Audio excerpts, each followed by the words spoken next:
คณะบริหารงานส่วนกลางภาคสมัยที่11ดำเนินกล่องประชุมครบคณะครั้งที่13วันที่5มังกร2026คณะบริหารงานส่วนกลางภาคได้ดำเนินกล่องประชุมครบคณะครั้งที่13สมัยที่11โดยการเป็นประธานของสหายทองลุ้นศรีสุริตเลขาธิการใหญ่คณะบริหารงานส่วนกลางภาคประธานประเทศมีบรรดาสหายคณะบริหารงานส่วนกลางภาคสมัยที่11เข้าร่วม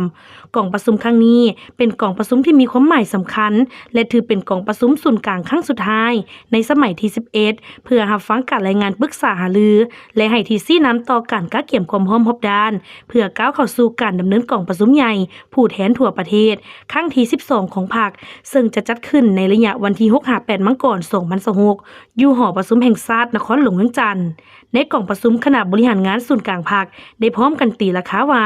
ผ่านการห่างหาก้าวเกี่ยมเวียกงานต่างๆที่อนุกรรมการเกี่ยวข้องได้ดำเนินการมาอย่างเป็นระบบและเป็นขบวนกว้างขวางอย่างต่อเนื่องมาฮอดเวลานี้ถือได้ว่ามีความพร้อมที่สุดแล้วกองประชุมใหญ่ผู้แทนทั่วประเทศครั้งที่12ของพรรคประชาชนปฏิวัติลาวจะได้ดำเนินภายใต้คำขวัญยกสูงบทบาทการนำพาที่เข้มแข็งของพรรคตั้งหน้าสร้างเศรษฐกิจเอกราชเป็นเจ้าตนเองสืบต่อบูรณะระบบประชาธิปไตยประชาชนให้นักแน่นก้าวขึ้นสู่สังคมนิยมซึ่งจะมีผู้แทนเข้าร่วมทั้งหมด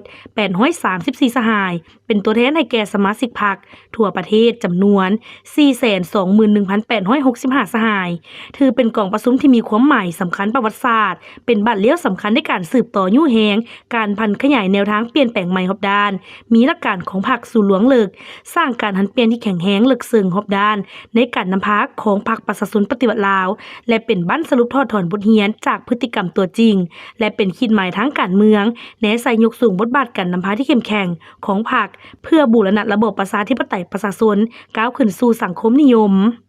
ในโอกาสนี้สหายทองลุ้นศรีสุริตได้แสดงความย่องยอชมเชยและตีราคาสูงต่อการก้าวเกี่ยมอย่างเป็นระบบครบสูตรในระยะผ่านมา